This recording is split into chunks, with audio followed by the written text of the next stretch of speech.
mbokki téléspectateurs yi seetaan Louga TV ñu ngi leen di nuyu bu baax rafetluwaat ànd bi ak ñun on sait que vous êtes nombreux et que vous renouvelez en tout cas à chaque fois seen fidélité ci ñun ñu ngi leen di gërëm bu baax a baax di leen sant vous êtes à Louga dans la région ci Sénégal dans la diaspora di ñu suivre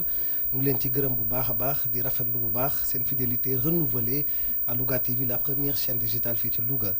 tey le grand entretien ñëwaat grand entretien seetaan ngeen ko bërki démb ak Abdoulaye Ndiaye di candidat bu coalition Yewwi Askan Wi ci commune bu Louga ci élection locale yi tey it ñu ñëwaat fi nga xamante ni moom mooy quartier général bu PUR di parti bi nga xamante ni moom la Cheikh Tidiane Sarr nekkee waaye Cheikh Tidiane Sarr tey on rappelle que c'est notre invité moom mooy invité grand entretien moom muy ki nga xamante ni moom la waa coalition Yewwi Askan Wi tànn ngir mu nekk candidat ci élection yi ñu jëm ci conseil départemental bu Louga moo tax tey ñu am mbégte bu baax a baax ànd ak yéen ànd ak Cheikh Tidiane Sarr waaye ci émission bi duma ci wéet ndax naa ci ànd ak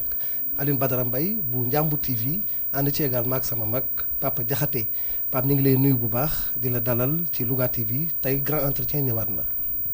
jërëjëf Doudou maa ngi lay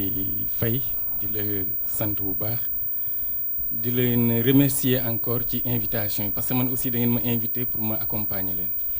gannaaw bi ma nuyoo monsieur Cheikh Tidiane Sarr nuyu aussi ñi ñu jàkkaar lool ñëpp ñi teewee jotaay bi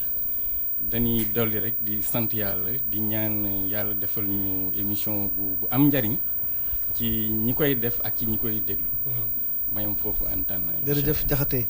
Pape Diakhaté mi ngi ànd ak ñun di suñu mag waaye également Papa Alioune Badara Mbaye nekk ci Njàmbur TV Papa Alioune Badara ñu ngi lay nuyu bu baax di la bàyyi nga nuyu ak téléspectateur Louga TV yi. jërëjëf DJ Dot alias Doudou gannaaw ni ko grand Pape waxee kon damay rebondir rek di nuyuwaat le candidat de la coalition Yewwi Askan Wi Cheikh Tidiane Sarr en même temps aussi di nuyu tamit militants ak sympathisants yi nga xamante ni tey ñëw nañ assister li nga xamante ni mooy émission grand entretien bii ñuy def fii ci quartier général du PUR di wax ni rek innovation de taille la comme ni ma ko waxee woon la fois passée bi ñu jël Abdoulaye Ndiaye style américain la ñoom ñoo ko innové moo tax ñu ànd ak ñoom ci li nga xamante ni rek moom mooy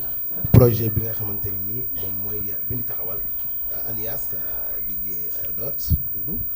laata ñu gën a xuus rek ci émission bi dama lay bàyyi rek nga démarrer waat parce que tamit li ñu war a waxtaane bari na. li ñu war a waxtaanee bari na ay questions yoo xam ne dina fi ruusee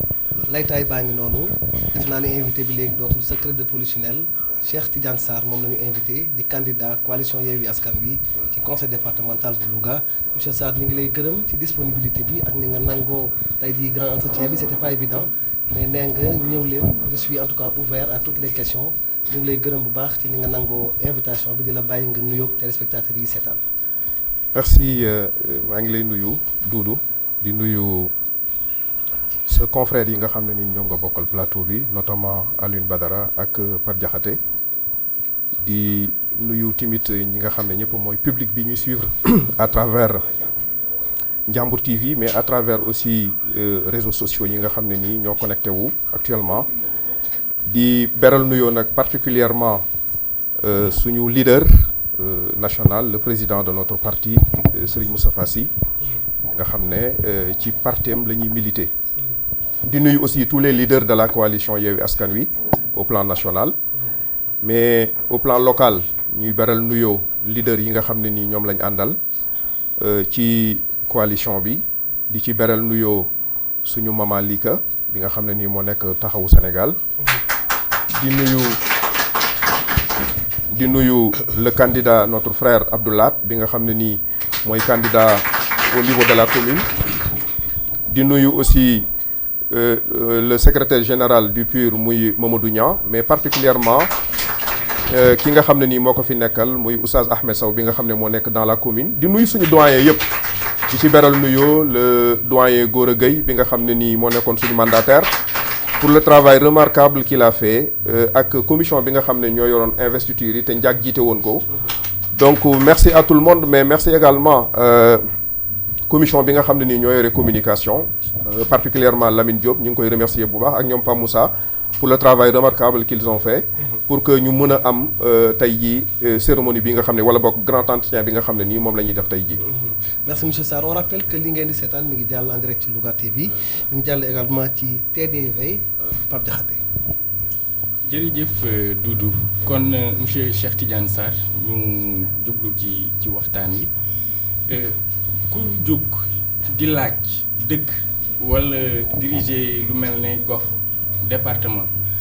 am na ñu la xam rawatina nga bokk ci parti bu tudd PUR mais électeurs yi débordé na frange yooyu bëri na ñu la umpale kan mooy Cheikh Tidiane Sarr boo amoon tey présenter sa bopp waa département de Louga lan nga leen di wax. waaw jërëjëf Pape maa ngi lay remercier encore une fois ci question boobu defe naa ni question bu am solo la comme ni nga ko waxee nit ku nekk ci àdduna day am ñu la xam am ñu la umpale te nit ku nekk yow yaa gën a xam sa bopp te li ngay xam-xam sa bopp sax mën naa ne yàlla mi la bind moo la gën a xam waaye ku nekk nag sañ nga wax li nga xam ci sa bopp li ci des nga bàyyi ak nit ñi la xam ñu mottali ko. bon pour présenter suñu bopp ñu ngi tudd Cheikh Tidiane Sarr ñu ngi juddoo fii ci Louga ci kër Soxna Astou Sy la ñu juddoo sama papa foofu la nekkoon ci kër Soxna Astou Sy sama petite enfance ci biir kër googu laa ko defee ci quartier bu ñuy wax Artières yi fa la ñu màggee ci école Artières yi ci lañ defee suñu ay humanité fa la ñu defee suñu cycle primaire yàlla dogaloon na nag on était parmi les plus brillants élèves de l'école Artières yi c'est vraiment sama collègue yi mooy suivre mën nañ seede loolu nag dañ koy wax ngir sant yàlla donc bi ñu jeexalee suñu parcours au niveau de l'école Artières yi ñi ngi defee suñu collège au collège Massamba Siga Diouf di remercier et di nuyu au passage suñu principal bi fa nekkoon mu Cheikh Tidiane Samb il fait partie des gens yi nga xam ne nii ñoom ñoo ñu formé bu baax a baax parce que ku xam le doyen Cheikh Tidiane Samb xamoon ko ci rigueur xamoon ko ci discipline xamoon ko ci organisation ak méthode defe naa loolu bokkoon na ci lu mu ñu inculqué woon c'était notre principal mais c'était également notre professeur d'anglais li tax may taxaw ci moom dafa am lu bari lu mu def ci ñun ci formation parce que bu daan ñëw classe au-delà du fait que mu joxe cours dafa nekkoon un père de famille boo xam ne nii daf ñu daan orienté di ñu inculquer ay valeurs di ñu jàngal et je pense que c'est très important ñu fàttali loolu mais balaa may dugg sax école française dafa am lu ma tëb mooy ñun ci ay nitu daara lañ sama papa daara la mës a xam suñuy maam daara lañ mës a xam moo tax ñun bi ñu juddoo li ñu njëkk a def sax mooy jàng daara alxuraan mais sama papa amul woon sax intention envoyé ma à l'école française parce que daf ne woon man alxuraan rek lay jàng diine rek lay jàng mais li yàlla di def bi ma nekkee ci daara ji di jàng moom mu yore woon ma di ma jàngal mais en même temps amoon na beneen sëriñu daara bu ñuy wax sëriñ Mahmoudan Lo sëriñ Mahmoudan Lo doom la ci maam Ahmed Sakhir Lo bu kokki ndax ñoom ci sama wàllu yaay samay nijaay lañu donc maam Ahmed Sakhir Lo bàyyi la ci góor gi Mouhamadan Lo silmaxa la woon mais yàlla dafa defoon mu mën alquran defe naa ne ci gox bi kenn werantewul mokkalam alquran ak maîtrise am alquran sama papa tegoon ma ci loxo kooku ma fay jànge mais mu am benn jamono su ma ay frère kenn kii di Pape Sarr bu sëriñ Muniru Sarr ak soxna Aminta Si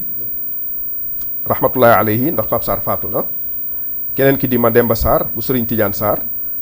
ñëw gis góor gi ne ko suñu rakk ji dañu bëggoon nga bàyyi ko mu jàng école française ndax dafa xew ci jamono góor gi réfléchir par 2 fois daal ne nit kat kenn du ko tere ay mbokkam kon bàyyil ñu inscrire ko lii moo waral ma dugg école française mais dafa bëggoon ma jël parcours daara ji mais mu tegal ma ci benn baat ne ma naa la bàyyi nga jàng tubaab waaye xamal ne sama satisfaction mooy li ma mën ci daara ji nga mën ko du moo tax man parcours bi ma am ñaar yi laa mës a boole daara ji ak école française moo tax boo gisee samay diplôme bi may am certificat d'études primaire ci arabe ci français moom laa amandoo ak ci arabe parce que ku xam kër Soxna Astou Sy xam ne amoon na fa benn école bu tuddoon Nour El Hadji Malick Sy ki ko yore woon di Oustaz Mbaye Diop ma koy sant aussi au passage parce que il a beaucoup contribué à ma formation foofu lañ doon jàngee arabe parallèlement ak daara ji parallèlement ak l'école française ce qui a fait que ñun dañoo amoon parcours boo xam ne nii bu atypique la dañ doon jàng ci école arabe bi di jàng ci daara ji di jàng ci école française bi may def sama brevet muy BFM ni ma ko amee ci français noonu laa ko amee ci arabe ma continuer bi ma jugee collège Massamba Siga Diouf ma dem lycée Malick Sall maa ngi doon def série littéraire bi may def série littéraire aussi yàlla dogal je faisais partie des meilleurs aussi de ma promotion philosophie le professeur Khalifa Dia mi ngi may dégg j'étais parmi ses meilleurs élèves d'ailleurs même année boobu proposé woon na ma pour ma def le concours général pour la philosophie mais malheureusement bu juma jàll mais quand même j'étais le candidat pour faire le concours général de philosophie au lycée Malick Sall bi ñu ñëwee au bac aussi je suis sorti deuxième du centre toujours pour wax ne avec la mention bon mu amoon nag yéene yoo xam ne nii amoon nañ ko pour am feneen fu ñu àggale jee suñu ay études mais dans un premier temps yàlla dogalu ko ñu mujj dem à l'université Gaston Berger foofu la ñu defee suñu étude universitaire nekkoon ci faculté des lettres wala UFR lañ doon wax foofu sciences humaines lettres et sciences humaines nekkoon fa département bu ñuy wax langue étrangère appliquée fa lañ génnee ak suñu maîtrise boo xam ne nii option bi moo doon business et affaires internationales mais en même temps bi ñu fa jógee dañu continuer def ay études de sciences politiques def nañ ay études aussi en diplomatie et stratégie def nañ aussi d'autres diplômes yoo xam ne nii xëy na pour énumérer ko fii xëy na dana jël temps mais l'essentiel de notre formation mooy homme de lettres lañu de aussi am nañu tamit benn master boo xam ne nii étude islamique la civilisation étude islamique donc un peu partout dañoo nekk koo xam ne daal formation bu diversifiée la ñu yore en termes de carrière professionnelle njëkk nañu liggéey ak plan international liggéey nañu aussi ak beneen structure bu tudd Camp US International liggéey nañu collaboré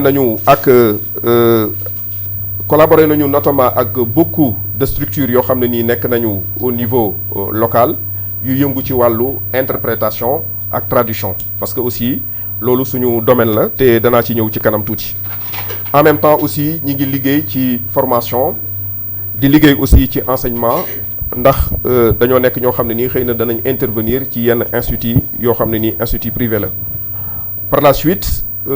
liggéey nañu ak beaucoup c'est que damay am ñoo xam ne nii bëgguma xëy na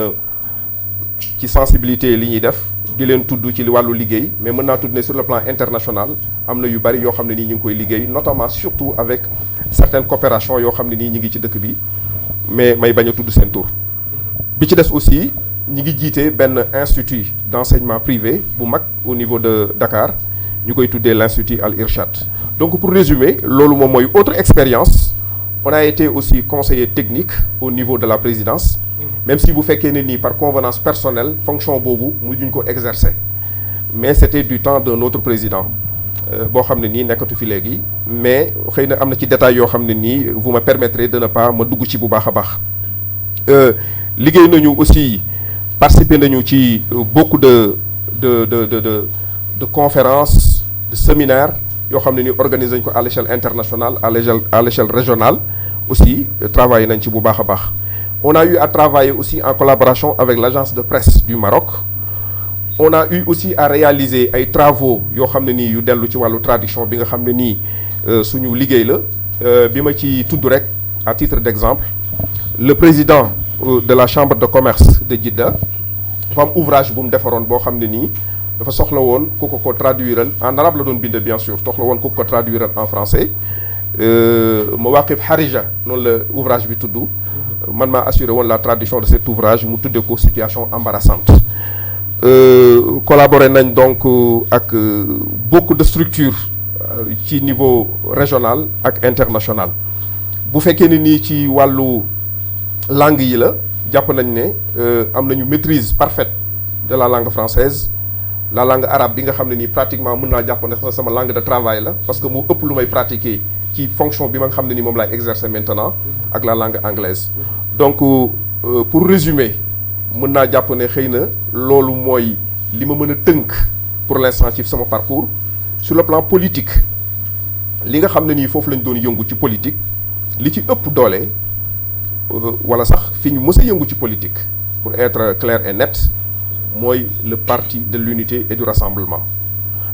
Bon le parti de l'unité et du rassemblement avant cela xëy na organisation bi nga xam ne nii moom lañ bokk organisation sociale bi ñu bokk muy Moustarchidine doon na am ay action politique yu mu doon mëne et chaque fois dañ doon participer ci action yooyu loolu aussi dafa contribuer à notre formation politique. Je me rappelle à l'élection de 1993 alors que année boobu lañ njëkk a voté les doyens Gora Gueye et autres ñoom ñoo ñu encadré woon pour ñu participer ci élection yooyu bi dafa jógee bi nga xam ne nii créé nañ le PUR on a milité dans le mouvement des élèves étudiants du PUR foofu la ñu gën a def suñu expérience politique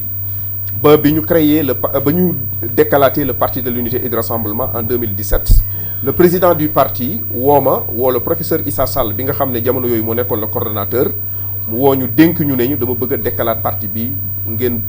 taxaw ci loolu lañ taxawee ba ci élection législative yu 2017 yi j'étais le directeur de campagne du parti de l'unité et du rassemblement te yéen ñëpp seetlu ngeen performance yi nga xam ne nii le PUR def na ko ci élection yooyu donc sur le plan politique loolu laa mën a tudd donc en résumé Cheikh Tidiane Sarr fii la dëkk ci dëkk bi ay maamam ak i baayam di ñu xam ci dëkk bi ci wàllu diine ci wàllu yar nit ñi ci wàllu jàngal nit ñi ci wàllu orienter nit ñi moom aussi muy ndongo daara boo xam ne nii dafa jaar ci daara ji jaar ci école française dem jàng am ay diplôme universitaire dem liggéey ñaq am expérience ci wàllu politique tamit mu am engagement politique kooku moo wëlbatiku tey jii pour demander aux Lougatoises et aux Lougatois au soir du 23 janvier ñu jox ko le conseil départemental de Louga.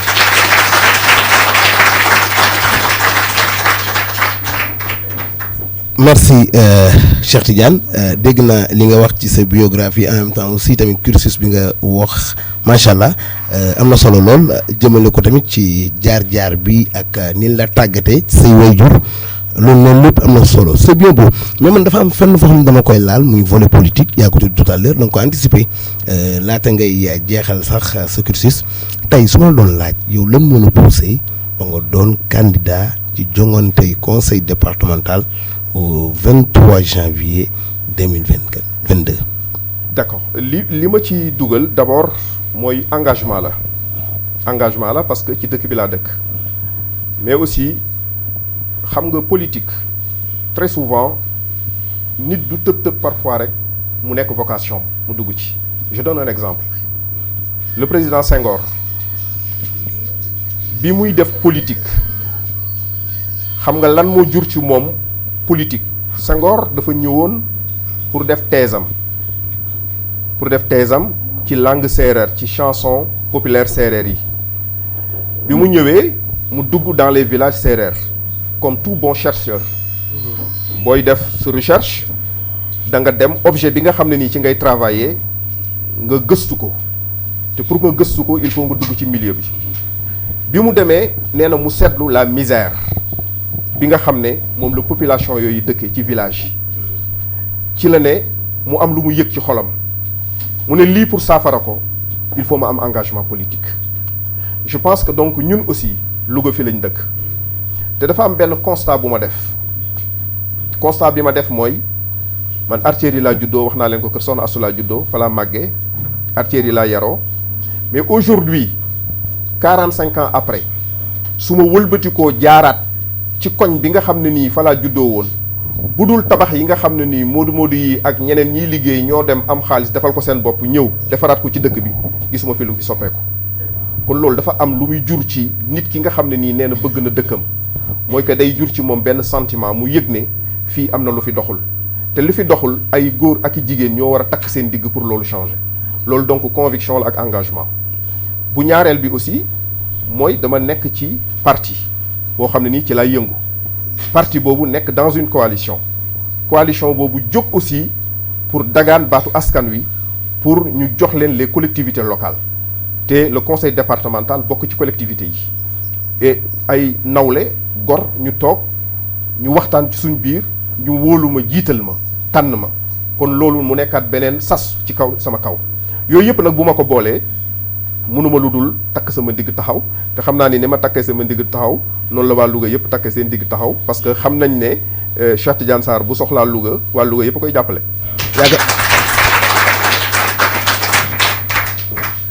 wax nga léegi ci li la dugal ci politique monsieur Sarr fàttali ni ñu ngi seetaan grand entretien ci Louga TV ci télévision des valeurs ak ci Mourchid TV. Justement yaa ngi wax léegi li nga xamante ni moom moo la dugal ci politique yaa ngi bëgg dagaan baatu askan wi ci élection conseil départemental yi xëy na xamuñu la woon avant ci politique ci Louga xëy na tey jii gis nga xëy na yenn tolof-tolof yi wala yenn jafe-jafe yi loolu bokk na ci léekati yan taxawaay nga namm wala nga nësër ci département bi tey jii bu fekkoon jox nañ la ko. waaw suñu campagne ak suñu gis-gis suñu vision. dañ ko tënk ci Louga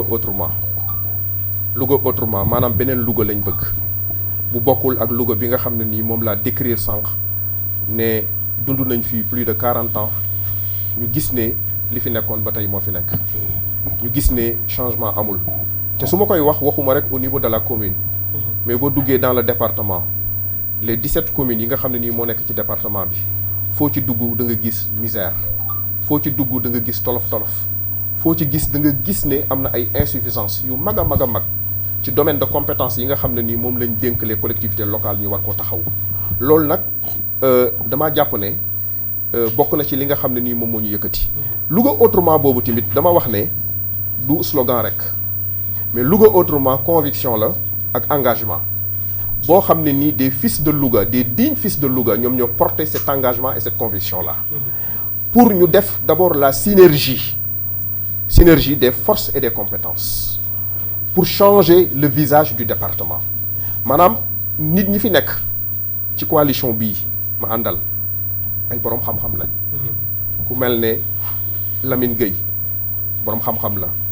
ku mel ne Soxna Lika ku mel ne ñeneen ak ñeneen ñi nga xam ne ni ñun ñoo seq coalition bi seen xam-xam ak seen mën-mën loolu buñ ko dajalee ak conviction bi ñu animé war nañ mën a changer le visage du département de Louga léegi nag Louga autrement boobu dafa am ci fu muy tegu defe naa question bi nga ma laaj mooy ñun ban programme loolu nga bëgg a wax ban programme la ñu bëgg a dérouler pour Louga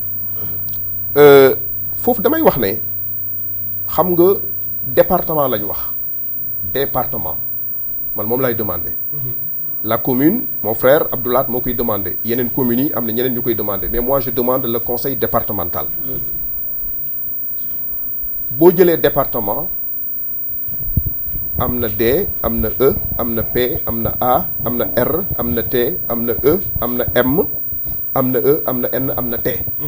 mooy le département bon le D du département comme ñun dañu bëgg a transformer un autre Louga lañ bëgg et cet autre Louga là est possible avec la conviction et la détermination de l'équipe gagnante du 23 janvier Inch'Allah Louga va changer de visage alors pour le D c'est le développement économique suñu axe prioritaire mooy il faut que koom-koom parce que il faut que ñu xam ne collectivité locale compétences yi ñu ko transféré bokk na ci mu mën a fexe booster le développement économique ci biir localité yi et ça pour ça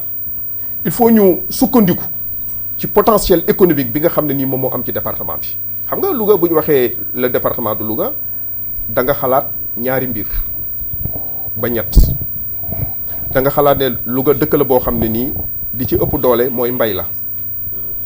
la ca tegu mooy ak càmm la ca tegu artisanat am na fi doole yooyu nag mën nañ cee sukkandiku pour suqali pour def ay projet économique yoo xam ne nii dana créer de la richesse créer des revenus lu mel ne agro business war nañ ci teg ay projet lu mel ne agroalimentaire transformation fruits et légumes transformation des produits animaliers ba ci li ñu tuddee pisciculture yooyu yëpp jàpp naa ne mën nañ ci créer ay projets viables yoo xam ne nii mën nañ ko teg au niveau départemental pour permettre aux populations ñu jariñu ci. xam nga ñun au niveau du mouvement am nañu benn structure bu tudd Synergie Femmes. Synergie Femmes dafay intervenir lu bari même dans le département de Louga pour former les femmes ci ay métiers yu mel ne transformation des fruits et légumes ak yeneen même céréales yi nga xam ne nii moom mooy céréales locales yi dañ leen di jàngal nañ lañ koy transformer. loolu jàpp naa ne tey jii le conseil départemental ñun bu tegoo suñu loxo loolu mën nañ ko gën a structurer mën koo gën a defar ba nga xam ne sur le plan économique loolu dana gën a am rentabilité. li nga xam ne nii moo fi nekk ci ay jur ñu leen fi yar muy xar muy bëy muy nag produit animalier boobu ak richesse animalière boobu mën nañ ko exploiter d'une autre manière boo xam ne nii ay valeur ajoutée danañ ko ci indi fexe ba nga xam ne buñ ko transformer d'une certaine manière mën nañ ko commercialiser mën nañ fexe tamit population yi mën ci am koom goo xam ne nii danañ ci mën a jariñoo loolu nag dama jàpp ne volonté politique la parce que Louga autrement boobu li koy tungu mooy volonté parce que Serigne Cheikh Ahmed Tidiane Sy dafa ne volonté mooy sangu jikko yi nit bu amul volonté mënul def dara et ce qui manque dans ce pays là je l'ai toujours dit du sax ay programme ak ay projet parce que Sénégal fii projet bu nekk am na fi programme bu nekk am na fi gis nañ fi document stratégique de réduction de la pauvreté gis nañ ci plan émergent gis nañ fi yeneen yu ko jiitu mais parfois li nga xam ne fii la ñuy pêcher parfois c'est la volonté politique la volonté d'aller jusqu'au bout pour la réalisation de ces projets là d'ailleurs démb maa ngi koy wax ma ne am na fi un pays de la sous-région dañ may nettali ne pays de sous-région boobu généralement bu ñu leen waxee séminaire dañ naan séminaire bi jarul def nañ dem Sénégal rek ils ont déjà fait le séminaire nañ dem laaj leen conclusion yi bu ñëwee ñu appliquer ko donc cette volonté politique là dafa bokk ci suñ programme ndax moom mooy nekk à la base donc loolu benn la bi ci des tamit mooy Doudou il faut qu'on organise parce que wax naa léegi ne Louga artisanat am na fi doole xam nga les corps de métier yi nekk dans le département il faut ñu organiser leen structurer leen fexe ñu nekk ci benn dynamique boo xam ne conseil départemental bi bu ñëwee pour mu jox leen ay projets viables yoo xam ne ni da koy financer accompagner leen ñu gis ci seen bopp dafay yomb. vraiment village artisanal foo koy teg. waaw mais village artisanal loolu mën na mi ngi fi mais au-delà de village artisanal rek ñu daje noonu je pense que c'est ñu teg ay projets yoo xam ne nii nit ñi dañ ciy gën a gis seen bopp parce que yooyu ñu ngi fi depuis très longtemps. mais boo lire les services de l'État ñoom ci seen bopp gis nañu insuffisance bi nga xam ne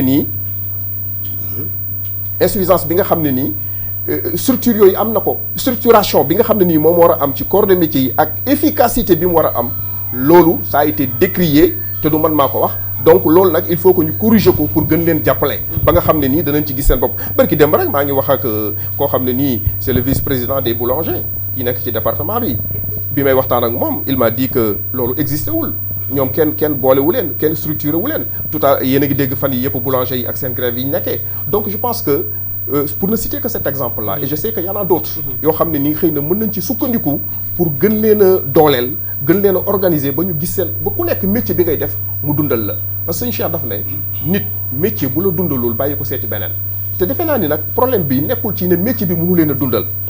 mais dafa nekk ne li ñu leen war a jàppalee parce que nit ki góorgóorlu ba am métier yow yaa ko war a mën a dimbale pour mu mën a dem ci kanam su ko defee ñu li ñuy defar mu nekk dañ leen di encadrer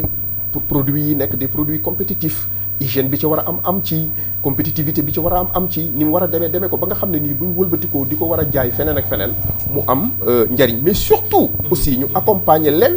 pour leur trouver aussi fu ñu écouler seen produit te loolu partenariat moo koy indi partenariat boobu c'est très important c'est un volet important aussi de notre programme le partenariat et la coopération internationale bon beneen bi ci côté santé également aussi man jàpp naa ne même sur le commerce intercommunal je pense que war nañ mën a fexe ba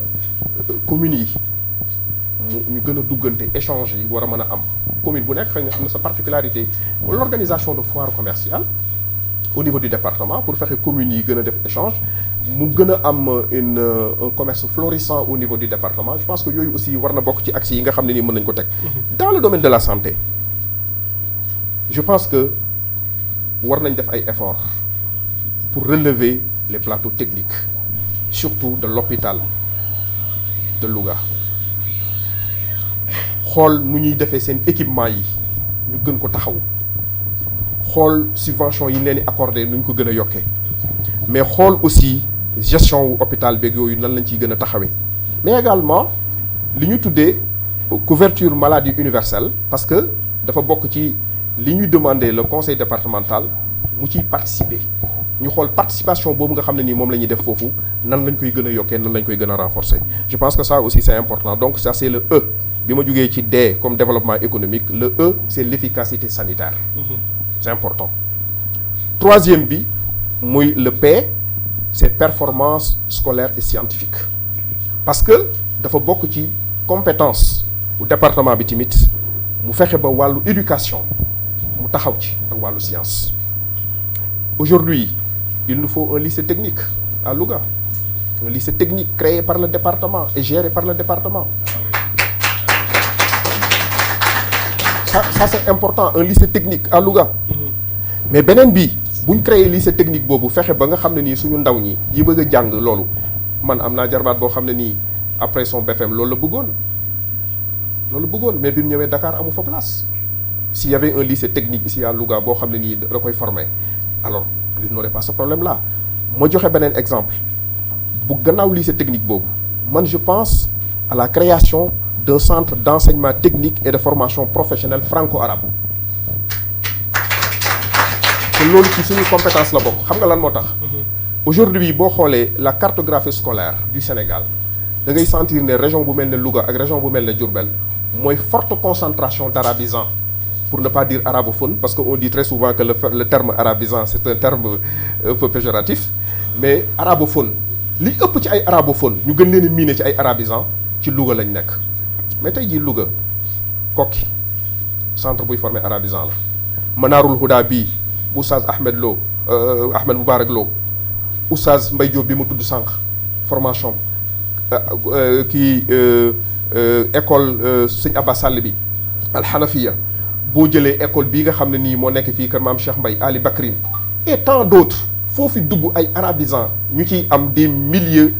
de brevetés des milliers de bacheliers yoo xam ne nii après seen issue kenn xamul fan la donc créer un centre pour formation technique et professionnelle franco-arabe daf leen di permettre pour ñaari mbir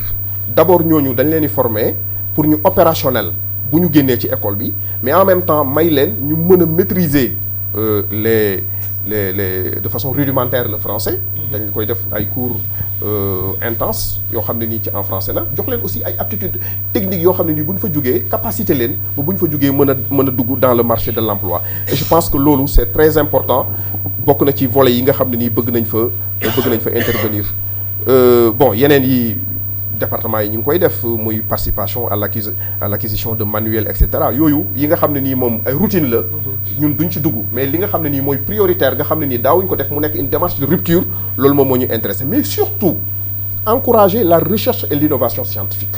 ñu bari dañu xamul ne département bi bokk na ci aussi muy soutenir la science l'innovation scientifique par exemple mettre un prix départemental pour l'innovation scientifique un prix départemental pour l'innovation scientifique nga xam ne nii suñu jeunes chercheurs yi xale yi fi nekk nga xam ne nii am nañ talent dañ leen di primer ñu teg benn prix wane ne képp koo xam ne nii def am nga créer nga dara loo xam ne nii ci wàllu science la dellu département bi am na benn montant bu mu lay jox te du yam foofu bu paree danañ xool xale boobu nga xam ne nii moom moo réussir il y aura un comité scientifique boo xam ne nii moom mooy gérer loolu xale boobu nga xam ne nii wala xale yi nga xam ne nii wala le premier le deuxième et le troisième yi nga xam ne nii ñoo gën a performant ñu xool nan lañ leen di encadrer wutal leen ay bourses sax ñu dem à l'étranger dem au Japon wala dem Chine wala dem feneen nga xam ne buñ delsee dañuy xam ne nii matière grise bi Louga la jóge woon defaraat nañ ko je pense que aussi c'est un volet important. président li nga bëgg lépp nga baal ma maa ngi lay dagg. est-ce que budget conseil départemental toll na foofu. voilà xam nga loolu danaa ci waroon ñëw xam nga man je pense que nit ki lii ma bind lépp état moo ko bind ne bokk na ci suñuy compétence kon bu ñu ko transférer war nañoo transférer budget bu ko accompagner et au-delà de ça je me dis que ne nit warul yem rek ci li ñu ko jox war na fexe xool ndax loi bi interdirul nga nouer ay partenariat ak coopération avec des structures locales, nationales et étrangères. L'essentiel mooy boo koy def na nga ko def selon les règles de l'art nga respecter aussi li nga xam ne nii moom la constitution bi wax nga respecter nga xam li nga xam ne mooy la texte de loi yi wax ñun danañ respecter loolu mais mën na am fu ñu jaar ba wut ay partenaires yoo xam ne danañu dimbale au niveau international pour appuyer ñu ci lu mel nii donc je pense que loolu mooy li ci des te pare gu ma alors même les chercheurs au niveau départemental je pense que aussi ci côté science la war nañ leen appuyer surtout ñi nga xam ne nii dañuy liggéey loo xam ne nii xëy na njariñ bi mën na dellu ci département bi ñooñu war nañ leen a taxaw war nañ leen dimbale bu baax a baax am na lu loi bi santaane ne conseil départementaux yi war nañ ci liggéey mooy la promotion partenariat école entreprise sànq bi may wax lycée technique bi di wax centre de formation bi xëy na je faisais allusion à ça te mooy nan la ñuy fexee ba encadrer suñu ndaw ñi ba li ñuy jàng buñ génnee mu amal leen njariñ parce que aussi léegi nit ki day jàng ba am maîtrise wala mu am master wala mu am diplôme te bu génnee du mën dara wala bu génnee aussi kenn du ko soxla je pense que foofu it war na am liggéey boo xam ne nii département bi war na ko fa def pour gën a encadrer ces jeunes là ba nga xam ne nii bu ñu jàngee ba génn war nañu mën a am. léegi bu fekkee ni mën nga jël xëy na yeneen axe yu ndaw parce que 1h30 minutes la ñu am. waaw département danaa jël beneen axe. le rayonnement culturel. très bien. rayonnement culturel c'est important la culture. wax naa santé wax naa éducation. je vais peut-être me limiter à la culture donc. pour terminer yi ci des après li ci des nag daañu ko bind ci document ñu vulgariser ko ba ñu gis ko daal alors le rayonnement culturel xam nga Louga bokk na ci li ñu leen xamee mooy creuset la boo xam ne nii culture bi dafa am doole dans les années 50 et 60 suñu nijaay yi ak suñu tante yi ñoom xam nañ ne ba ci sax à une date xëy na bu gën a sori boobu cercle de la jeunesse bu Louga bokkoon na ci ñi nga xam ne nii ñoo écrire les lettres de noblesse de la culture sénégalaise mais culture pour man weesu na rek percussion ak folklore c'est important nag folklore baax na percussion baax na danse baax na ballet baax na yooyu duñ ci dindi dara parce que nous sommes à Louga am na benn waay bu may tooñ daf ne ma oustaz la ma wooyee ma ne ko waaw mu ne ma yow mii sax boo moytuwul mën ngaa fecc ma ne ko lu tax mu ne ma Louga nga dëkk waaw donc loolu dafa bokk ci suñu culture et que danañ ko def ni ko yoon santaane lépp loo xam ne nii dafa dellu ci wàllu culture pour le rayonnement ci côté boobu duñ ci wàññi dara dañ koy gën a renforcer mais au-delà de ça war na am yeneen piste yu ñu explorer est-ce que vous savez que création d'une bibliothèque dafa bokk ci prérogative bu département bi et nous on a envisagé de créer 2 bibliothèques départementales la première bibliothèque ce sera à Louga bibliothèque générale lay doon parce que xam-xam pour man dama ko jox importance ci biir programme bi bibliothèque départementale boobu dafay may suñu chercheurs yi suñu étudiants yi suñu élèves yi les journalistes que vous êtes ñëpp mën ci am accès non seulement xam-xam dana fa juddoo mais aussi également dana am lu fay ay retombées économiques te on va créer de l'emploi parce que bibliothèque ba dana am ñu ko gérer dana am ñu fay xëy dana am ñu fay liggéey deuxième bibliothèque bi ñu créer ko à Koki bibliothèque bi ñu créé à Koki xam nga pour lan la bibliothèque la boo xam ne nii c'est pour les sciences islamiques purement xam nga lan moo tax dafa bokk ci particularité département bi dañoo am ay hommes de valeur te loolu mooy beneen bi may wax créer une bibliothèque à Louga une deuxième bibliothèque à Koki mais aussi un musée départemental un musée départemental boo xam ne nii musée départemental bi ce sera à Louga pourquoi parce que Louga dudu ñaata personnalité religieuse culturelle politique sociale yoo xam ne dañoo marqué l'histoire de Louga marqué l'histoire du pays ñoo fi jaar te kenn xamu leen parce que lu tax kenn immortalisé wu leen musée boobu nag ça nous permettra d'immortaliser ces hautes personnalités qui ont marqué l'histoire de Louga et qui ont marqué l'histoire du Sénégal soxna Astou Sy Malick ku ko xamul war nañ ko immortaliser Djily Mbaye war nañ ko immortaliser wala wañ ko immortaliser ak tout ce qu'il a fait à Louga Amadou Sakhir Lo de Koki le fondateur du Daara de Koki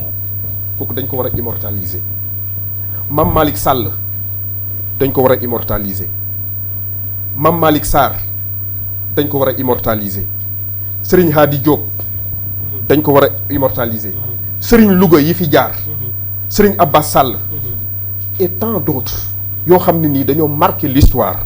du département ñu jaar fi ñooñu dañ leen a war a xamle musée boobu loolu lay jariñ te musée boobu dana am beneen importance mooy attraction touristique la parce que Louga y a pas de tourisme pratiquement dans le département attraction touristique la touristes yi bu ñu ñëwee ñu ne leen Louga lañ ngeen fiy visiter ñu ne le musée départemental de Louga bu ñu fa ñëwee ñu retracer l'histoire de Louga wan leen lu ñu fa mën a visiter et ça c'est très important je pense que war nañ ko bàyyi xel. Bon beneen bi mooy fi may daaneelee xëy na mooy l'employabilité des jeunes. Je pense que kooku aussi wax naa ko sànq sax ci partenariat école entreprise. Donc dans les axes prioritaires ci programme bi loolu la li ci des nag incha allah danañ ko gën a développer xëy na jox leen ko vous la presse. jox leen ko j'espère seulement que ne yeneen candidats yi duñ sàcc suñu programme bi. parce que on l'a déjà dit ah. bi sax du mujj ci ñu toog waxtaan. voilà beneen bu gën a jege élection. voilà d'accord. jërëjëf Doudou kon monsieur Sarr. Louga autrement bi. ñu la dégloo nga décliner vision bi. li ñuy gis mooy que ni dana laaj mooy yu bëree bari. te quand on sait que suñu conseils départementaux yi ni muy doxee actuellement. budget d'investissement sax amuñu ko. bu weesoo li ñuy jot dugal ko ci compétences transférées yi ay mbirum salaire la ñuy lijjanti. donc boo amoon tey pour def le diagnostic de l'existant parce que pour nga commencer dara aussi da nga war a partir ci existant bi. li fi xew.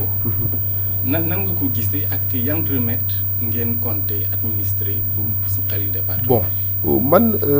existant day fekk existant am bon day fekk ñu wax ne y a de l'existant.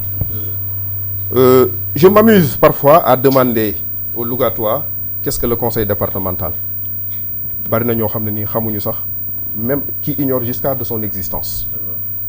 maanaam xamuñu lan mooy conseil départemental xamuñu lan lay jariñ xamuñu aussi lan la fi liggéey ak lan la fi def. C'est vrai am na yoo xam ne nii naturellement ci action de routine yi la bokk yoo xam ne nii il faut ñu def ko mais moi je pense que bu ñu doon def diagnostic dañuy xool ne ci compétences yi ma fi tudd yëpp foo ci laal da ngay yëg ne am na lu baree bari loo xam ne nii des na te defuñu ko lu baree bari xam nga sànq maa ngi parcourir un document boo xam ne nii document d'évaluation la et de classification des conseils départementaux du Sénégal bi ma ko xoolee le conseil départemental de Saint-Louis moo nekk tête de liste le conseil départemental de Saint-Louis bi ma ci jógee ma xool gis ne après Saint-Louis c'est Kébémer Saint-Louis très bonne performance Kébémer bonne performance Kébémer ci région bi la bokk nga wàcc nga ñëw toujours pour la région nga ñëw à la place 25e place Linguère moo fa nekk moyenne performance nga ñëw 33e position fa la département de Louga faible performance. pourtant ñoom ñu ngi ndawoon ni am nañ ay awards ay distinctions yu ñu leen jox au niveau de Dakar nee nañ ñoom ñooy meilleur département du Sénégal. oui mais loolu xam nga moom lay wax toujours gis nga en termes de chiffres xam nga léeg-léeg nga gis nit di la tuddal nan la taux de croissance nangam la ak nit ak et cetera. gis nga terme yooyu li ko ëpp doole mooy li la sa population seedeel gis nga le ressenti c'est plus important que li ñuy wax en termes de chiffres ak yeneen li am solo mooy nit ki li mu jëmmal nit ñi xam ko ci dëkk bi lañ dëkk compétence transférées yaa ngi nii ci njàng mi compétence transférées yaa ngi nii ci wàllu économie compétence transférées yaa ngi nii ci wàllu jeunesse ci wàllu sport ci nangam ci wàllu sport bi sax sànq dafa am point bu ma fàtte ci wàllu sport bi gis nga sànq maa ngi bëggoon wax ne gis nga ci wàllu sport c'est vrai baax na lool ñuy soutenir suñu équipe yi c'est très important di investir ci équipe yi baax na mais man dafa am beneen gis-gis bu ma gis ci wàllu sport bi te mooy que le sport professionnel dafa am solo te dafa am valeur ajoutée bu muy indil dëkk xam nga je travaille avec les Qataris ils ont un centre de formation bu nekk Saly ñu koy tuddee Aspire. Aspire c'est pour réunir les jeunes talents yi nga xam ne nii ñoom la ñuy dajale foofu. Une fois maa ngi doon discuter avec Colomer c'était le directeur technique de Barça mës nañu ànd dem Saly ci Aspire boobu mu expliquer ma comment il a recruté Messi c'est lui-même qui a recruté Messi ak bi mu koy Messi benn ak bi mu koy jëlee seen dëkk ak ni mu ko fekkee foofu mu nekk xale ak bi muy waxtaan ak papaam pour wan ko nekk sa doom ji sous peu mën na laa indil ay milliards. Donc je pense que les jeunes talents qui sont à Louga ci wàllu sport dans toutes les disciplines confondues war nañ fexe xool nan lañ leen di encadrer kooku du question ay investissement la wala ay financement la question de relation la question de taxawaay la yoo xam ne nii war nañ ko mën a am pour xale yooyu ñu encadrer leen ñu percer au niveau international mais bu ñu amee ay international yoo xam ne Louga lañ dëkk loolu retour sur investissement day am ku gis Sadio Mané li muy def ci dëkk yam dëkk mi ngi appuyer ay lycée di appuyer yeneen ak yeneen donc je pense que am na loo xam ne nii taxaw naan budget bi nii la toll fii la yem dañ maa étouffé du la ci génne nit ki mooy jóg pour xool fan lay jaar ba gën a yaatal mbir mi pour xëcc leneen mu ñëw goxam dem ci kanam. waaw Cheikh man damay rester ba tey ci mouvance bi jëmale ko ci réalisation yi ak domaine de compétence yi nga doon tudd tout à l'heure mais man question bi ma lay laaj concrètement yow da nga jàpp ni le bilan de le président sortant Amadou Mbéry Sylla dafa insuffisant ay réalisation dafa insuffisant ou bien dafa négatif. La note que je viens de dire c'est une faible performance pour ne pas dire une performance qui est pratiquement nulle. Mais je pense que loolu population yi ci seen bopp du samay wax population yi ci seen bopp tout à l'heure maa ngi dem ci benn quartier fii di waxtaan ak ñoom mais bi ñu tuddee Mbéry Sylla dañ ne ñun kooku xamuñu sax lu existence am lu mu fi jariñ ak lu mu fi def. donc je pense que oui ils me l'ont dit les populations m'ont dit ça. fii ci Louga. fii ci Louga laa ne la quartier Artillerie bi ma dëkk ba sànq laata muy ñëw fii daje naa ak ay nit donc ñun li ñu ëppal solo. mooy fi ñu jëm xam nga que le bilan soit insuffisant soit faible soit nul le plus important pour nous actuellement mooy cap bi ñu jëm. D'accord. Parce que cette émission-là, l'importance de cette émission-là, c'est pas de faire le procès de Mbéry Sylla. D'accord. L'importance de cette émission-là, moi, nous décliner sur une vision, voir fi nous jëmale Louga ñun. Et D'accord. c'est ça qui est important. Et je pense que les Lougatois qui sont en train de nous suivre, D'accord.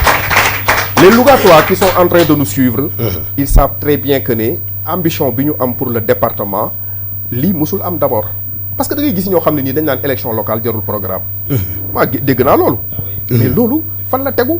élection locale dafa jar programme.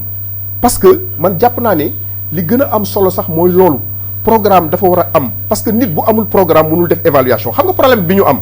même pour le bilan. D'accord. mooy lan mooy bi ñuy commencé ñoo amuñu programme nit ku amul programme kenn mënu ko évaluer nit day am programme ne lii laa bëgg a def kooku boo demee ba ca cëppaandaw ga mën nga koo évaluer mais kuy tëñax-tëñaxi ñëw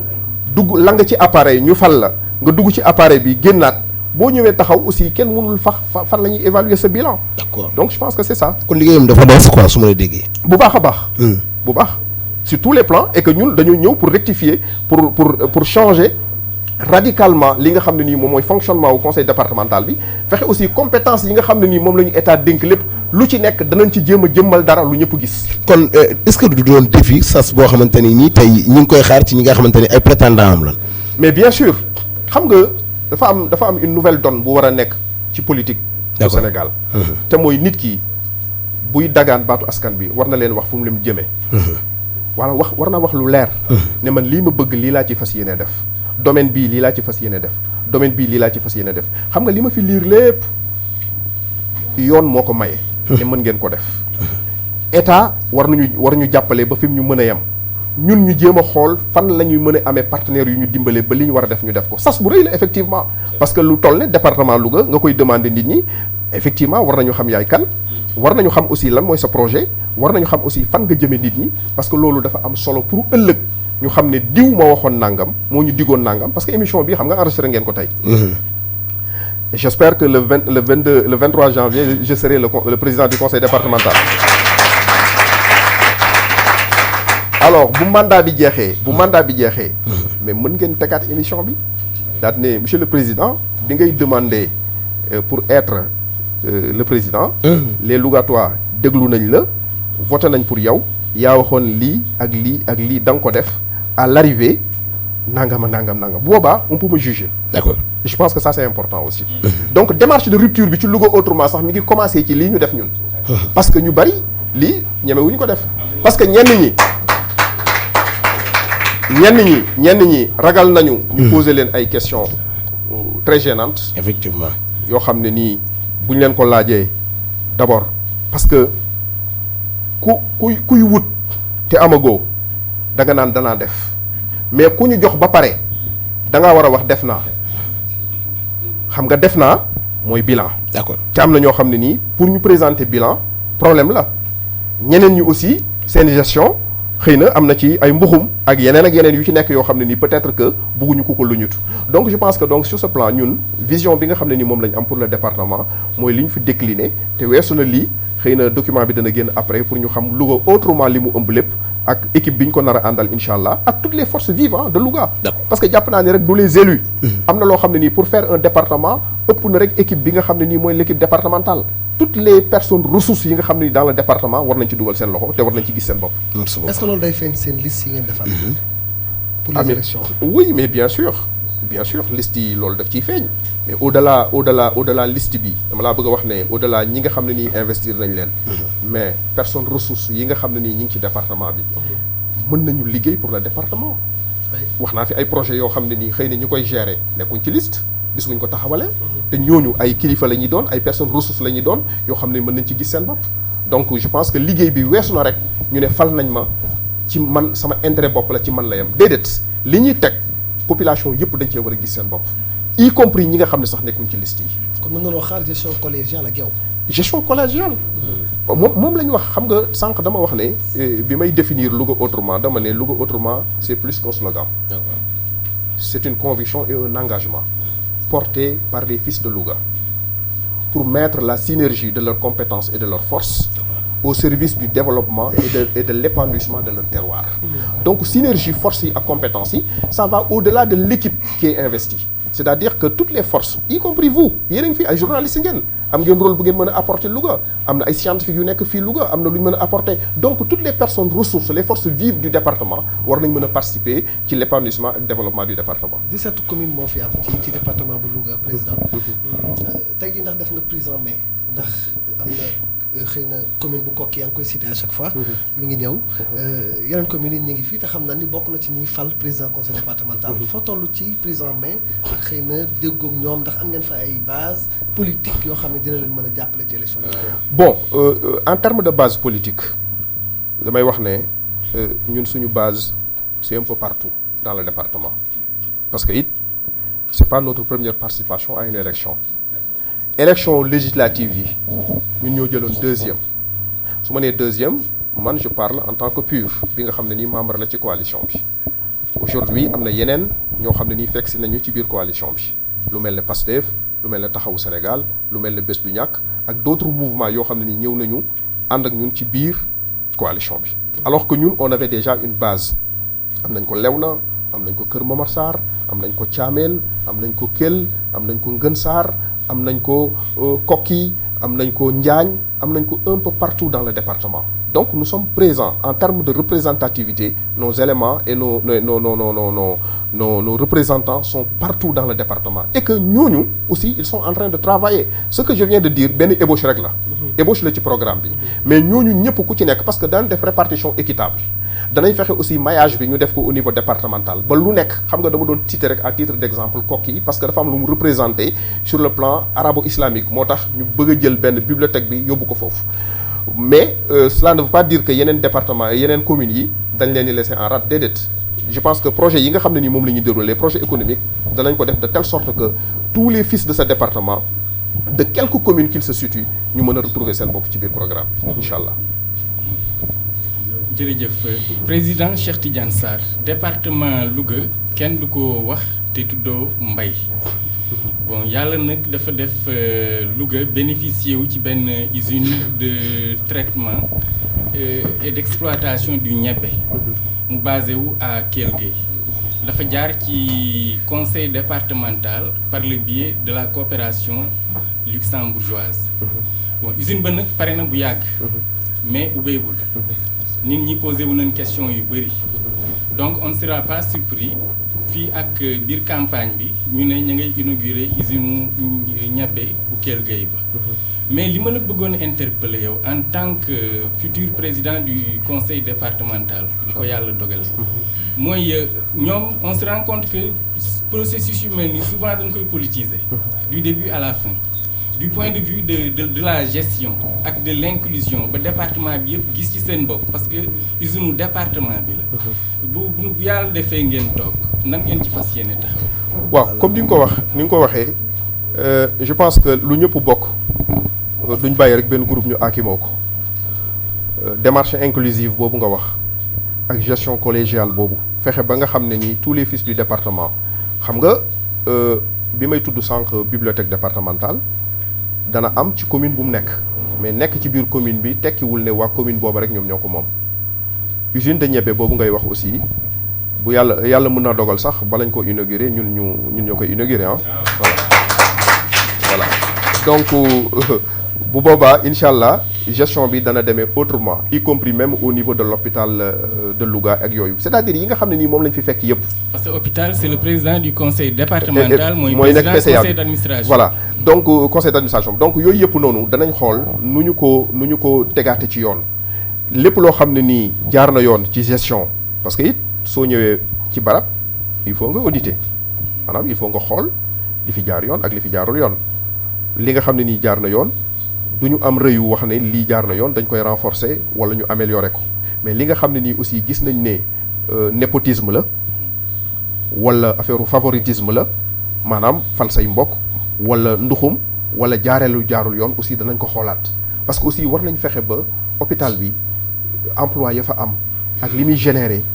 nit ñi mën ci gis seen bopp te pour loolu sax man dama jàpp ne li gën a prioritaire mooy que ñu fexe ba hôpital bi ñu defaraat ko relever le plateau technique comme ni ma ko waxee fexe ba services yi ñu gën leen renforcer ci équipement loolu defe naa bu ñu ko defee hôpital bi li muy générer war na gën a mën a dem ci kanam fils de Louga yi gën ci mën a travailler pour mën cee gis seen bopp y compris pour l'usine de Niébé y compris aussi pour toutes les structures yi nga xam ne nii dafa dépendre ci département bi yaakaar naa ni il faut ñu revoir ko pour xool fan la ñuy jaarale loolu ba teg ko ci teguwaay boo xam ne nii waa département bi yëpp dañ ci gis seen bopp.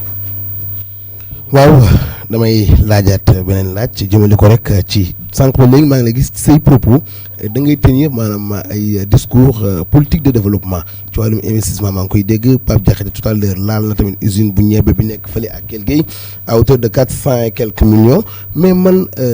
gis naa ni politiciens yi ñoom bu ñuy wut wax nga ko tout à l'heure dañuy wax ay discours yu palpable yu logique yu cohérent mais dañuy dem ba ci biir bu ñu faloo def politique politicienne comme ni nga doon wax naan ni dañuy jël seen mbokk di leen injecté tey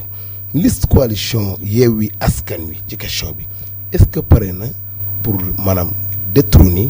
la liste de la coalition Benno Bokk Yaakaar ici à Louga. mais bien sûr loolu moo ñu fi tax a toog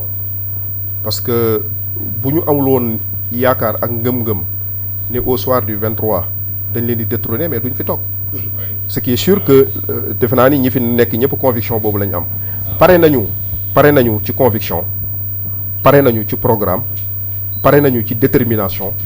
pare nañu aussi par le discours politique pare nañu aussi pour la mobilisation pour détrôner l'équipe bi nga xam ne nii moo fi nekk actuellement pour remplacer leen par une autre équipe boo xam ne nii éthique ak valeur ak engagement ak détermination moom mooy nekk li nga xam ne nii moom la ñuy làmboo pour changer le département. est-ce que jàpp nga ni dana yomb quoi ni nga koy waxee nii est-ce que jàpp nga ni yow dana yomb. mais lu yomb amul ci àddina rawatina ak politique mais lu yomb amul parce que àddina bu fi dara yomboon défi du tax ñuy wax défi parce que c'est des défis qui sont devant nous. ay défis yu mag ñoo taxaw suñ kanam défi de développement économique département bi ko xool li fi nekk pauvreté gi fi nekk ak le dénuement bi fi nekk les couches déshéritées yi fi nekk. kon c'est un défi liggéey la bu mag a mag boo xam ne ni moom moo ñuy xaar te je pense que les gens qui sont avec nous sont conscients des défis gis nga baatu nguur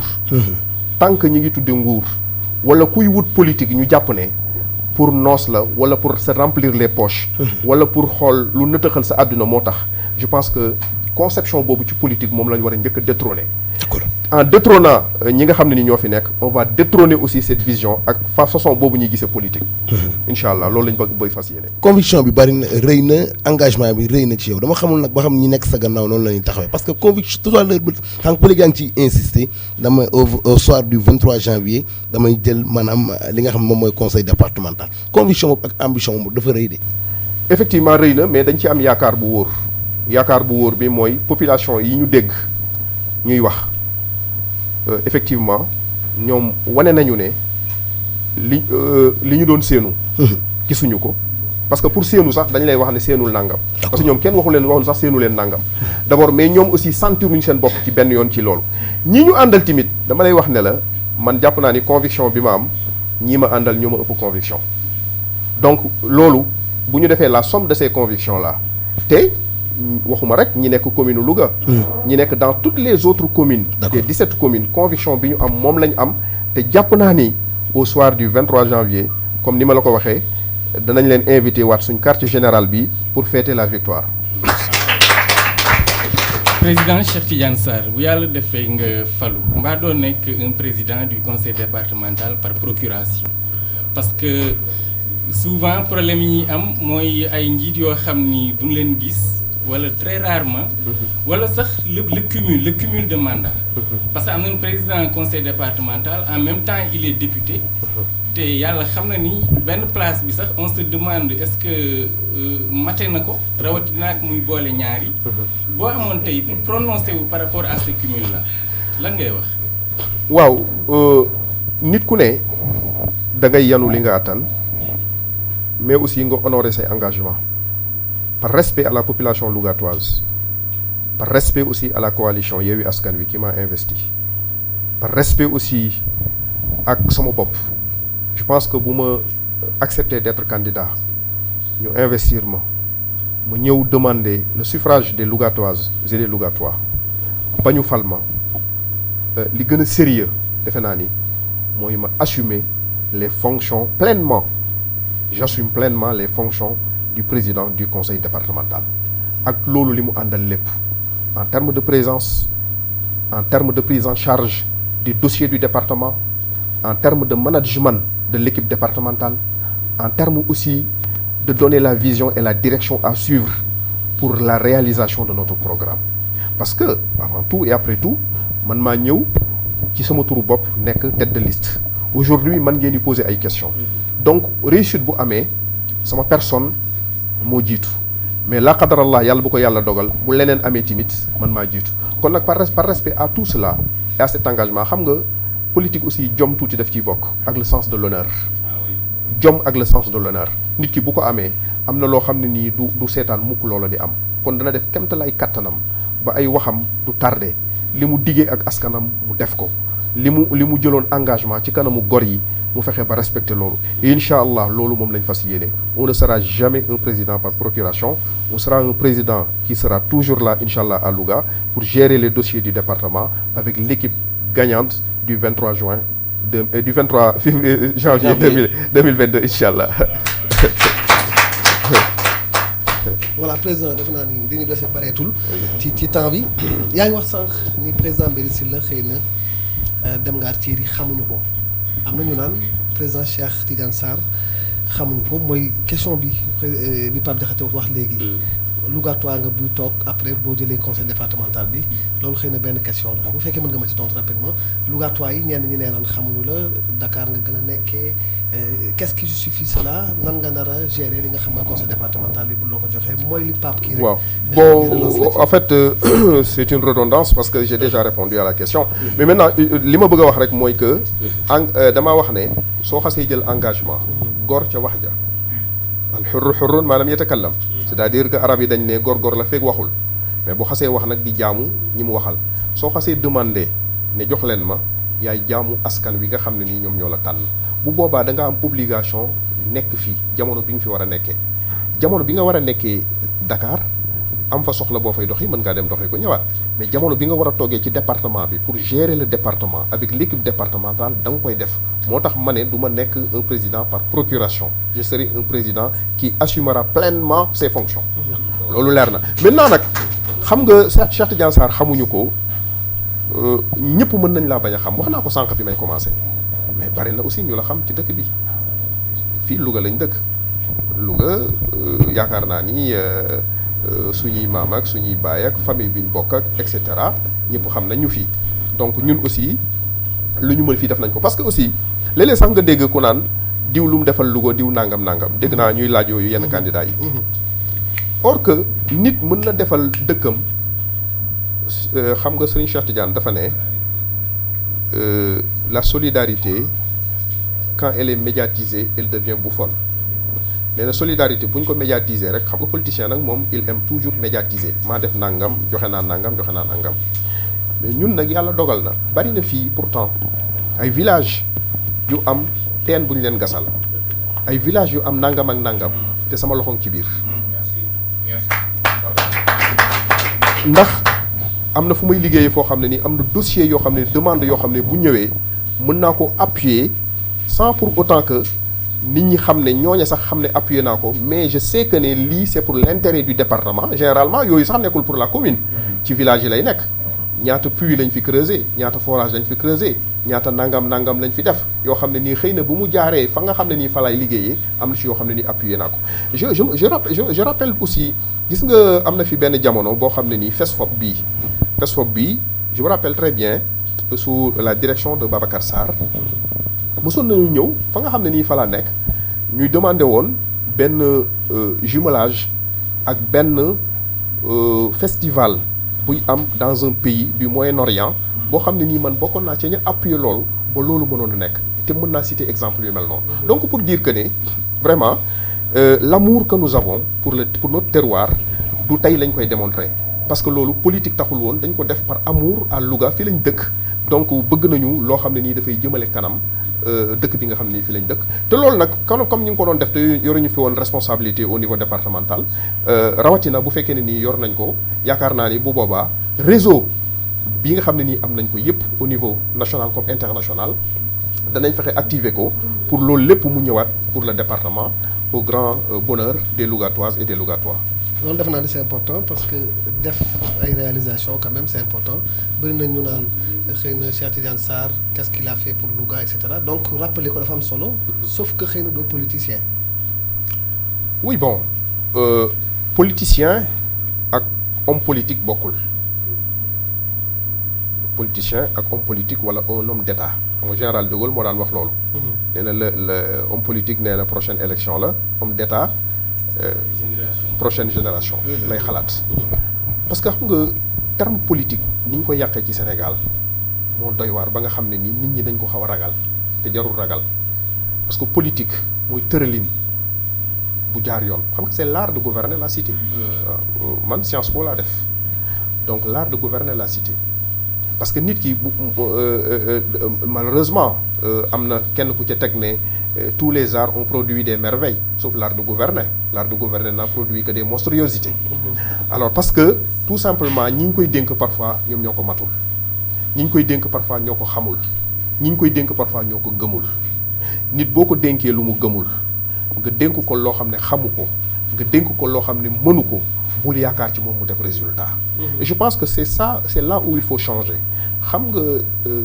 pour revenir parce que aussi je revais le manteau religieux un peu alquran bi muy wax yonent yàlla Yuusuf ij'alni ala xazaa'inil ard inni xafizun alim xam nga dafa ne bi ko buur bi ne jox leen ma Yuusuf astaxlisu li nafsi ma jël ko teel ko sama bopp Yuusuf lu mu ko wax ij'alni ala xazaa'inil ard jël ma nga teg ma ci magasin addina bi ma gérer la ko dénk ma l'économie et les finances parce que inni hafizun ku sérieux la alimun ku compétent la donc le sérieux et la compétence bu ñu ko boolee te ñi nga xam ne ni ñoom laa fi gis ñaar yooyu dajale ci moom ils ont le sérieux et la compétence ñaar yooyu bu ñu ko jumelee je pense que travers yi nga xam ne nii moom la ñuy gis ci politiciens yi te mooy wax loo gëmul di wax loo xam ne nii naruloo ko di fexe loo xam ne nii bu sottee sa intérêt bopp la plus que intérêt askan wi yaakaar naa yooyu bu dañee dana gën a baax mbir mi gën a dem ci kanam te loolu lañ fas yéene incha allah. bëri na ay slogan mooy dernière question bi ci man yoo xam ne gis nañ yéen waa Yewwi Askan Wi yéen a ngi koy jukki. ci seen élection yu ñu jëmmal. muy commune bi comme muy départemental bi. Louga autrement Louga moo nekk ci kanam Louga avant tout it pour Abdoulaye Ndiaye dafa am link. mais bien sûr Louga autrement mooy du nii boo nee du nii da nga naan nii la. Louga avant tout mooy que considération yëpp Louga lañ ci jiital ñaar yooyu complémentarité la c'est pas antinomique. les communes la les départements la. te nii la ñuy def incha allah dem ci kanam bu soobee yàlla. dernier tour la ñuy def après ñu tàggoo. fàttali rek ni Pape président Cheikh Tidiane Sarr la ñu dalal tey le grand entretien di ngeen suivre ak yeneen grand entretien ndax xam naa ne am nañu mu laal ci waxtaan wi te ñoom danañ bëgg a jël ñoom it kàddu addu ndax loolu dafay am solo Jaxate. jërëjëfati Doudou kon président sama laaj bu mujj mooy boo amoon pour jàkkaarloo ak électeur lambda bi ci département bi nga xool ko ci bët ci li nga xam ni ñu ngi koy dëgmal ak fi nga leen bëgg a jëme lan nga leen di wax. waaw li may wax Lougatoises yi ak Lougatois yi mooy nañu am fulla am fayda xam prendre leur destin en main seen destin nekkul ci loxo kenn gannaaw yàlla ci seen loxo la nekk. Vox populi vox Dei la voix du peuple c'est la voix de Dieu nañu yëkkati ñu dëggal seen bopp ci élection locale yi di ñëw ñu fexe tànn ñoo xam ne dañ leen di jëmale kanam. je pense qu'avec la coalition Yewwi Askan Wi au niveau communal comme au niveau départemental bu les Lougatoises et les Lougatois voter massivement le nouveau visage bi ñu bëgg pour le département de Louga danañ ko am. kon nag c'est une occasion à ne pas rater. ñu ngi leen di demander ñoom ñëpp ñu am benn élan nekk ci benn dynamique pour voter massivement pour le changement le soir du 23 janvier 2022 incha allah loolu mooy message bi nga xam ne ni moom lay naan Cheikh laaj bu mujj bi commune ak département c'est pas pareil commune boo xoolee département mën na ko jur dafa yaatu tey sa mbébét yëpp wax nga ko jëmale ko ci li nga xamante ni moom mooy ci wàllum réalisation ak ambition yi nga am ci Louga mais conseil départemental pour un budget de 800 et quelques millions foo koy jëlee leneen li nga xamante ni sa réalisation yi nga dëxëñ yëpp ci 2022 bi. waaw defe naa tontu naa ci question bi dafa revenir at wax naa ne nit ki liñ ko jox jigéen ñi sax yamatuñ ci dépense bi ñu leen jox dañ lay jox ñaar téeméer nga lijjantiwaat ñetti téeméer pour añ bi gën a neex. d'accord moo tax ma ne coopération da mi ngi fi partenariat mi ngi fi yeneen ak yeneen mi ngi fi fii am na fi maire yoo xam ne ni li ñu réalisé seen budget mayu leen ko recettes yi ñu am mayu leen ko partenariat public privé moo leen ko may ak yeneen ñun aussi on va vers ça te tant que kenn amul benn entrave bu tegu suñu kanam incha allah avec l'encadrement bi nga xam ne nii moom la ñu war a am ak le soutien bi ñu war a am yooyu mën nañ ko décrocher au grand bénéfice du département incha allah. voilà jërëjëf président Cheikh Tidiane Sarr xam naa ni damay bàyyi ñoom Pape tàggoo après ñu bàyyee ko kaddu gi mu tàggoo ñu tëj jotaay bi Pape defe naa ni waxtaan bi neexoon na ak président Cheikh Tidiane Sarr. ñu fàttali ni moom candidat la ci élection yu ñu jëm ci conseil départemental bu Louga. jërëjëf encore Doudou xanaa di am mbégte rek vraiment participer ci débat bi ma ànd ci ak yéen ambiance bi c'est chaleureux